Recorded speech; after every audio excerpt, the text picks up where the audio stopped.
کیا آپ زندگی کے مسائل کا سامنا کرتے کرتے آپ ناامید محسوس کر رہے ہیں؟ تو مایوس ہونا چھوڑیے، کیونکہ آج میں درود شریف کی ایسی طاقت بیان کروں گا جو آپ کی زندگی بدل دے گی۔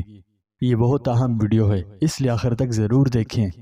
اگر آپ زندگی کے مسائل سے مغلوب محسوس کر رہے ہیں اور ان سے نکلنے کا کوئی راستہ نظر نہیں آتا، تو سب سے پہلے آپ اپنے حوصلے بلند رکھو، امید مت ہارو، کیونکہ آج میں آپ کو اتنی طاقتور اور زندگی بدل دینے والی چیز کے بارے میں بتانے جا رہا ہوں کہ اگر آپ اسے عادت بنا لیں تو انشاءاللہ آپ کے مسائل ختم ہونے لگیں گے، خواہ وہ کسی بھی نوعیت کے ہوں۔ اور اگر میرے اللہ نے چاہا تو آپ کی زندگی میں بہت بہتری آئے گی۔ میں اتنے یقین سے اس لیے کہہ رہا ہوں کیونکہ اس کی زندگی بدل دینے والی طاقت کا مشاہدہ کئی بار کر چکا ہوں۔ جس طاقت کی میں بات کر رہا ہوں یہ درود شریف ہے۔ یہ آپ کی زندگی میں اللہ کی رحمتوں، برکتوں اور غیبی مدد کو کھولنے کی ایک ایسی روحانی کنجی ہے جو انشاءاللہ مشکلات کو دور کر کے آسانیوں کے دروازے کھول دے گی۔ پیارے دوستوں، سب سے پہلے تو یہ بات سمجھ لیجئے کہ ہمیں اپنی زندگی میں مشکلات کا سامنا کیوں کرنا پڑتا ہے۔ یعنی آپ سوچ سکتے ہیں کہ آخر ہم پر مشکلیں کیوں آتی ہے۔ تو دیکھیں، زندگی ایک امتحان کی جگہ ہے۔ اس میں اپس اینڈ ڈاؤنس آتے رہتے ہیں۔ مسائل زندگی کا لازمی حصہ ہیں جس سے کسی بھی انسان کے لیے فرار ممکن نہیں۔ یہ کبھی امتحان بن کر آتے ہیں، کبھی اللہ کی طرف سے واقف کال بن کر۔ یوں سمجھیے کہ جو انسان جس قدر اللہ سے محبت کا دعوے دار ہوگا اسے اسی قدر امتحان و آزمائی سے گزرنا ہوگا۔ مومن کو آزمائش و ابتلا کا سامنا کسی گناہ کے سبب نہیں بلکہ گناہوں سے معافی اور درجات کی بلندی کے سبب ہوتا ہے۔ شرط یہ ہے کہ صبر کا دامن تھامے ہوئے اس مرحلے سے گزرا جائے۔ ارشاد باری تعالی ہے، اے ایمان والوں، صبر اور نماز کے ذریعے مدد چاہا کرو، یقیناً اللہ صبر کرنے والوں کے ساتھ ہے۔ نتیجہ یہ نکلا کہ اللہ تعالیٰ اپنے بندوں پر آزمائش ناراضی کی وجہ سے نہیں ڈالتا، بلکہ یا تو مکروہ چیز کو دور کرنے کے لیے یا پھر گناہوں کے کفارے کے لیے یا درجات بلند کرنے کے لیے آزماتا ہے۔ اور جب بندہ خوشی خوشی سے قبول کر لے تو یہ مقصد حاصل ہو جاتا ہے۔ ارشاد باری تعالی ہے کہ ہم ضرور تمہیں آزمائیں گے، کچھ خوف اور بھوک سے اور کچھ مالوں اور جانوں اور پھلوں کے نقصان سے۔ اور اے حبیب، جو ان حالات میں صبر کریں، آپ ان صبر کرنے والوں کو خوشخبری سنا دیں۔ نبی کریم صلی اللہ علیہ وسلم کا ارشاد گرامی ہے کہ مسلمان کو کوئی بھی دکھ و تکلیف، رنج و غم آئے یا صدمہ پہنچے، یہاں تک کہ کانٹا بھی اگر چبھے، ہر دکھ کے بدلے اللہ اس کے گناہ مٹا دیتا ہے۔ پیارے دوستو، انسان کی جب تک سانسیں جاری ہیں اس وقت تک وہ اس دنیا کے گھر میں امتحان، مصائب اور آزمائش کا نشانہ بنتا رہے گا۔ اللہ تعالی نے فرمایا کہ ہم بدری کے امتحان تم میں سے ہر ایک کو برائی بھلائی میں مبتلا کرتے ہیں، یعنی مصائب و آلام سے دوچار کر کے، اور کبھی دنیا کے وسائل فراوان سے بہرہ کر کے، کبھی صحت و فراغت کے ذریعے سے اور کبھی تنگی و بیماری کے ذریعے سے، کبھی تونگری دے کر اور کبھی فقر و فاقے میں مبتلا کر کے ہم آزماتے ہیں۔ یہ دارالامتحان ہے، اور یہیں پر ان درجات و مراتب کی حد بندی ہونی ہے جن پر قیامت کے دن لوگ ہوں گے۔ قیامت کے دن جب مصیبت زدہ ثواب سے نوازے جائیں گے تو یہ دیکھ کر صحت اور آرام والے خواہش کریں گے کہ کاش دنیا میں ان کے چمڑے کینچیوں سے کاٹ دیے جاتے تاکہ آج وہ بھی بڑے ثواب کے حقدار ہوتے۔ امیجن کیجئے کہ اہل ایمان کے لیے اس میں کتنی موٹیویشن ہے۔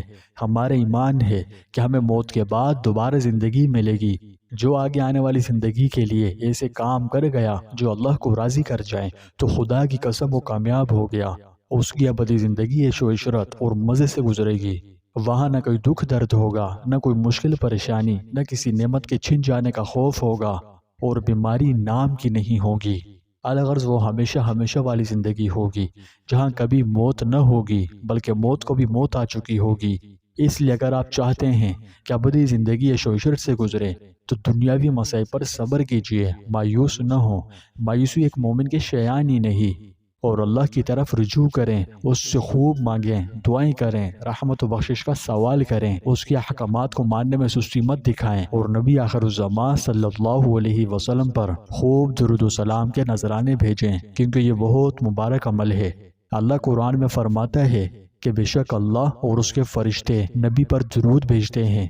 اے ایمان والوں، تم بھی آپ صلی اللہ علیہ وسلم پر خوب درود و سلام بھیجو۔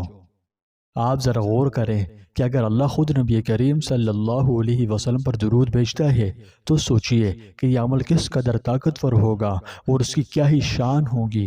افسوس ہم اس کی اہمیت کا اندازہ ہی نہیں، کیونکہ حضور نبی کریم صلی اللہ علیہ وسلم نے فرمایا کہ جو شخص مجھ پر ایک دفعہ درود بھیجے گا اس کے عوض اللہ اس پر 10 رحمتیں نازل فرمائے گا، 10 گناہ معاف کرے گا اور 10 درجات بھی بلند فرمائے گا۔ پیارے دوستوں، اللہ کی رحمتوں کی کوئی حد نہیں، یہ ہم پر مختلف شکلوں میں نازل ہوتی ہے۔ جس شخص پر اللہ اپنی رحمت نازل کرے اس کی پریشانیاں دور ہونے لگیں گی، اس لیے کہ رسول اللہ صلی اللہ علیہ وسلم نے فرمایا جو مجھ پر ایک بار درود بھیجتا ہے اللہ اس پر 10 بار رحمت بھیجتا ہے۔ صرف ایک درود اور اللہ کی رحمت آپ پر 10 گناہ بڑھ جاتی ہے۔ اب سوچیں اگر آپ اسے روزانہ کی عادت بنا لیں تو آپ کی زندگی میں کتنی برکتیں اور کتنی راحتیں آئیں گی، ہے نا؟ بہت سے لوگ کہتے ہیں کہ وہ مالی طور پر جدوجہد کر رہے ہیں، رزق کی تنگی ہے، پورا ہی نہیں ہو رہا، کمائی بھی اچھی ہے مگر پھر بھی خراجات پورے نہیں ہو رہے، عجیب سی صورتحال بنی ہوئی ہے۔ غریب تو بیچارے پھر کمزور ہیں، لیکن امیروں کے بھی حالات بگڑے ہوئے ہیں، اچھے عہدوں پر ہیں، ماہانہ آمدنی بھی بہت اچھی ہے، لیکن اس کے باوجود ان کے رزق میں برکت نہیں ہے۔ کبھی بیماریاں گھیر لیتی ہے، کبھی کسی وجہ سے راتوں کی نیند اڑ جاتی ہے، کبھی کیا پریشانی تو کبھی کیا۔ تو اس حوالے سے یہاں میں صرف اتنا ہی کہوں گا کہ آج انسان جتنا کما رہا ہے اس سے زیادہ اس کے خراجات ہیں۔ اب ایسا کیوں ہے؟ اس کے پیچھے کیا سبب ہے؟ تو اس پر میں ایک بڑی تفصیلی ویڈیو بنا چکا ہوں، اس میں اس مسئلے کے کچھ پوشیدہ راز شیئر کیے ہیں۔ اگر آپ رزق کی تنگی کے پیچھے کے اصل حقائق جاننا چاہتے ہیں تو میں اس ویڈیو کی ڈسکرپشن میں اس کا لنک دے دوں گا، تو آپ اس کے بعد اسے بھی دیکھ لیجئے، ٹھیک ہے؟ تو پیارے دوستوں، آپ روزانہ درود پڑھنے کی عادت ڈالیں، انشاءاللہ آپ کو اپنی دولت میں برکت اور برکتوں کے غیر متوقع ذرائع پیدا ہوتے نظر آئیں گے، جس کے نتیجے میں انشاءاللہ سکون اور خوشی آپ کے دل کو بھر دے گی۔ یعنی اگر آپ بے چین، فکر مند یا نومید محسوس کر رہے ہیں تو بھی اور اسی وقت سے درود پاک پڑھنا شروع کر دیں، انشاءاللہ یہ آپ کو اندرونی سکون دے گا، ایسا جو کہ پہلے نہیں تھا، اور اللہ کے فضل و کرم سے آپ کی دعائیں تیزی سے قبول ہوں گی، کیونکہ رسول اللہ صلی اللہ علیہ وسلم نے ارشاد فرمایا کہ جب کوئی شخص دعا کرے تو اللہ کی حمد اور نبی کریم صلی اللہ علیہ وسلم پر درود شریف سے شروع کرے اور اسی پر ختم کرے، کیونکہ اسے دعا اللہ تعالیٰ تک بڑی تیزی سے پہنچ جاتی ہے اور شرف قبولیت کا اعزاز پاتی ہے۔ تو پیارے بھائیوں اور بہنوں، اگر آپ اپنی زندگی میں امن و سکون، خوشی اور اللہ کی رحمتیں اور برکتیں چاہتے ہیں تو پھر درود شریف کو روزانہ کی عادت بنا لیں۔ پڑھنے کا بہترین اور آسان طریقہ بزرگان دین یہ بتلاتے ہیں کہ اگر کسی کے پاس بہت زیادہ وقت نہ ہو تو وہ چلتے پھرتے، اٹھتے بیٹھتے، سفر و حضر میں بھی اسے پڑھ سکتا ہے۔ اور جیسا کہ آپ جانتے ہیں کہ درود کی بہت سی قسمیں ہیں، سب کے اپنے اپنے کمالات ہیں، تو آپ جو بھی درود پڑھنا چاہیں تو پڑھ سکتے ہیں، ٹھیک ہے؟ اللہ قبول فرمائے۔ اور اگر ممکن ہو تو کوشش کیجیے اسے دن میں کم از کم 100 بار پڑھیں، انشاءاللہ اس کی برکت سے آپ اپنی زندگی میں بہت بڑی تبدیلیاں دیکھیں گے۔ تو پیارے بھائیوں اور بہنوں، آج ایک عزم کریں، اپنے آپ سے وعدہ کریں کہ میں روزانہ درود پاک پڑھوں گا۔ اللہ ہم سب کو اس نیک اور طاقتور عمل کو اپنی زندگی میں شامل کرنے کی توفیق نصیب فرمائے۔ اور ہاں، یہ بڑی امپورٹنٹ ویڈیو ہے، درود وہ عمل ہے جو خود اللہ بھی کرتا ہے اور یہ ہم سب کے لیے اس کا ایک انمول تحفہ ہے۔ تو میری آپ سے عاجزانہ درخواست ہے کہ اس انمول تحفے کو صرف اپنے پاس نہ رکھیں بلکہ اس ویڈیو کو زیادہ سے زیادہ شیئر کریں تاکہ یہ تحفہ سب تک پہنچ جائے اور سب لوگ مستفید ہو سکیں۔ اللہ سبحانہ و تعالی ہم سب کو زندگی جہاں کی ہر خوشی عنایت کرے اور ہماری زندگی خوشیوں اور کامیابیوں سے بھر دے۔